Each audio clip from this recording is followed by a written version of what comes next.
request you to please take a seat. This vision and perception session is about to start. May I please invite Professor Dale Purves, the chair of the session, to give the intro address. Thank you.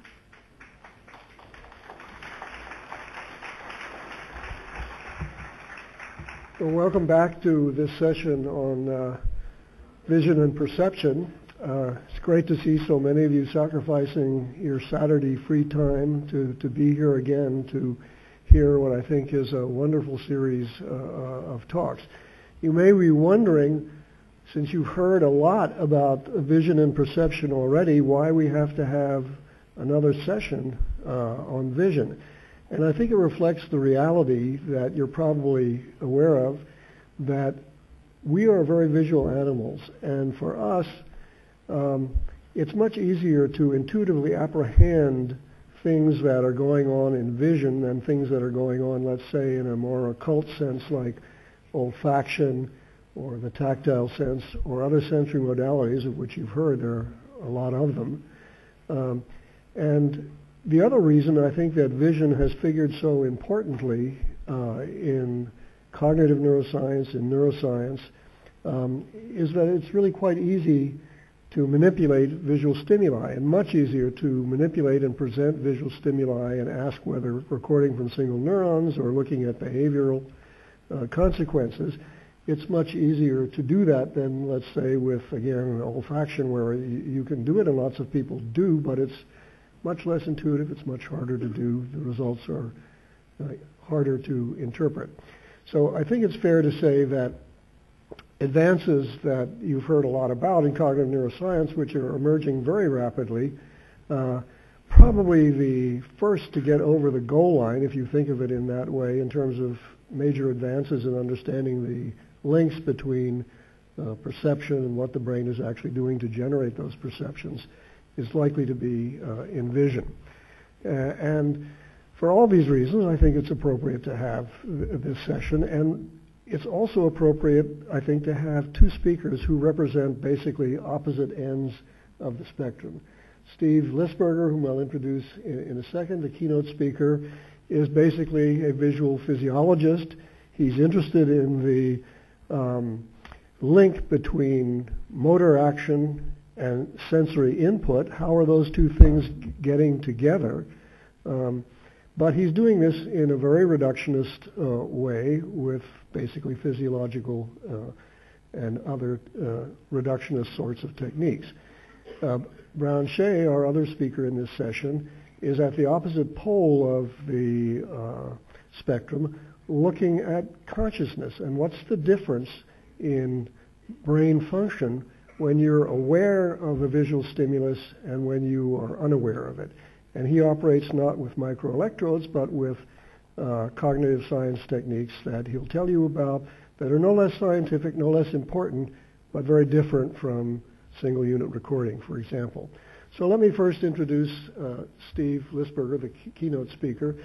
Steve is a professor of neurobiology at Duke. He's chairman of the department there, recently recruited from UCSF. And he began his career as an undergraduate at Cornell and then did his graduate work at the University of Washington and followed that with postdoctoral work in Munich, at the University of Munich, and then at the National Institutes of Health in the U.S., where he began what has been a lifelong passion for him, understanding this connection, as I said, between visual stimuli and their motor consequences, and trying to understand this really central problem of what the link is, how does it work? And that's obviously a critical piece in the puzzle that really, like so many things in cognitive neuroscience, is not understood. And as you've heard already, the list of questions are far greater than the list of answers. So I should note as well that at UCSF, where Steve was for, nearly 30 years, he was director of the Keck Foundation Center for Integrative Neuroscience. He's a Howard Hughes investigator and an extremely accomplished neuroscientist. I'm very glad to welcome him here today. I should point out that he's also my boss, since technically I'm a member of his department at Duke. So welcome, Steve Lisberger.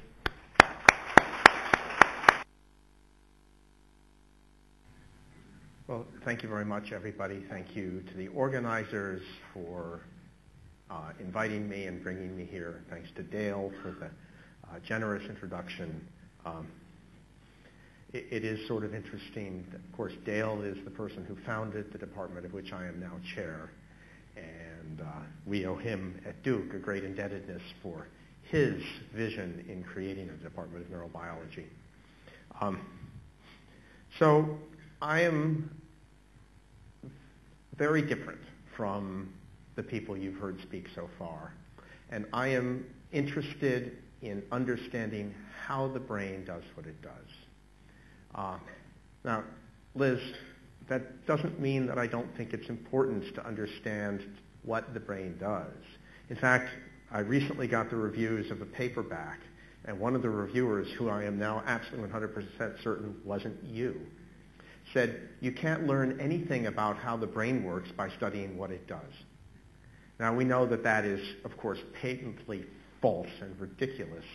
And I think that by studying behavior, you can shed light on how the brain generates that behavior. And then when you go into the brain, you can further constrain how the brain does things. And so my passion is to understand how the brain does what it does.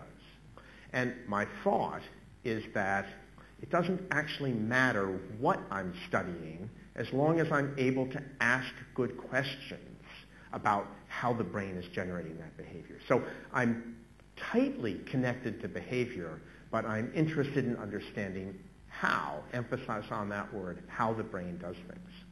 I also just want to connect with your talk a little bit more, Liz. Dale didn't know that two of the people you mentioned are heroes of mine. Steve Emlin, because if you really go back to the beginning, it's his fault that I'm a neuroscientist, because he and Tom Eisner were the instructors in the first neurobiology course I ever took as a junior at Cornell. And of course, Randy Gallistel has had so much impact on all aspects of neuroscience, and he's a major figure. And so it warmed my heart to see them appear in your talk. And of course, Hubel and Wiesel, who we can think of as the people who began the field about which I'm going to talk today. So I'm interested in how the brain does things, and so that's why my talk is called From Vision to Action. And I want to just start by showing you some movies of some of the actions that the brain can do. And so I'm actually comfortable running these myself, unless you really want to do it. So in this movie, this is baseball. It's sort of like... Inning, Fresno 2, Tacoma 1. Santos in a jam. Johnson his first year at AAA. From the set he deals. That swung out. Watch the ball girl down the left field line. Down. Oh, come on, don't do this too. Oh, did I push that? Oh, I pushed the wrong button. These things are terrible. So let's go back. Corner, and this ball is going to be... Watch what the ball goes. Oh, it's caught! It's not Jake Wald. That's the ball girl. Jake Wald in left field. Can't believe it. And look, she shows him up. She just sort of tosses him the ball, saying, take that, Jake. I don't see you making the effort. Alfonso, the catcher, he can't believe it. Let's look at that replay. Oh, my. What an amazing play. And now look at her sitting there saying, no big deal. Like no. She looked at the ball when it came off the bat. She jumped up from her chair. She ran 100 feet down the sideline. She climbed the fence, and she put her hand up in exactly the right place. An amazing feat. So amazing that, unbeknownst to me when I first found this, it didn't actually happen. So I thought when I first showed this that this really had happened, but my son, who I'm indebted to for a lot of the movies here, informed me that this was something that was contrived. But still, it's a beautiful example of the sort of things that the motor system can do with its visual input. And so now let's look at another movie. This is something that's a little more meaningful to us. Oh, okay. Maybe you should run the movies for me. There we go. This is a little more meaningful to us. It comes from the famous Charlie Chaplin movie, Modern Times, and we all drink coffee, right? A remarkable feat to bring even Charlie Chaplin, to bring the spoon to his lips, and now how it's done right.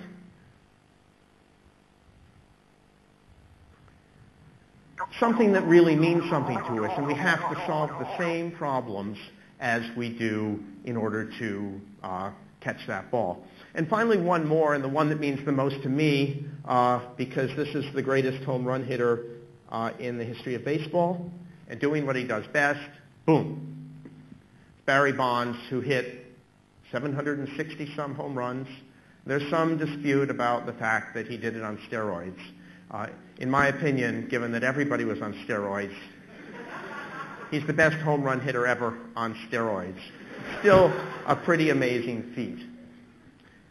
So what did Barry's brain have to do to hit a home run? And you'll see in my slides that I've consistently not said what did Barry have to do, but what did Barry's brain have to do to hit a home run?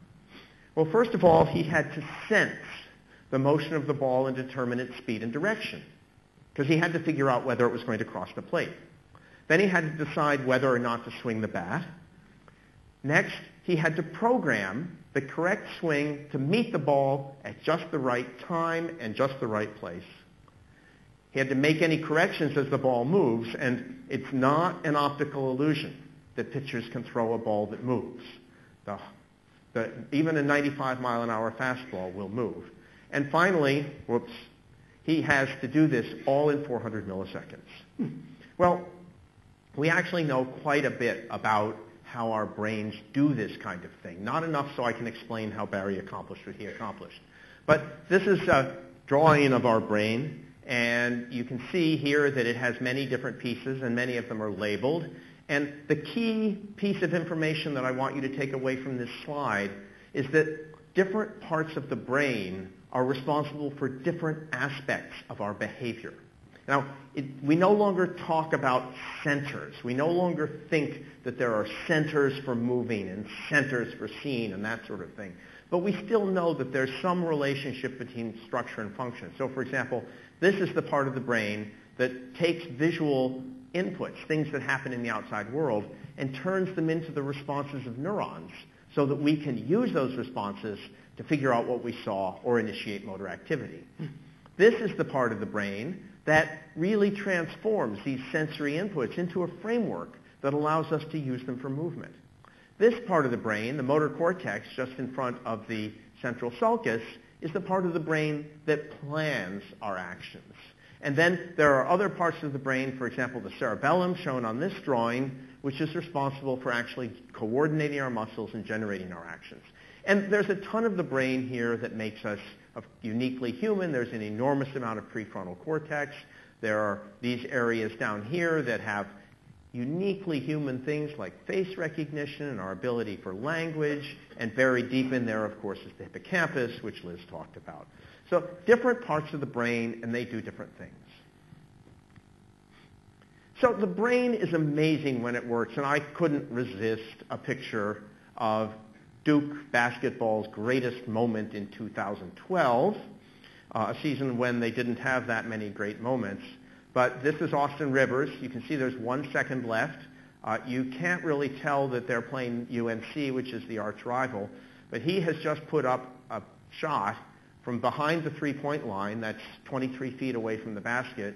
And you can't tell from this that that shot's going to go through. Duke's going to beat UNC, and the next thing that's going to happen is there's going to be a pile of blue bodies on the floor.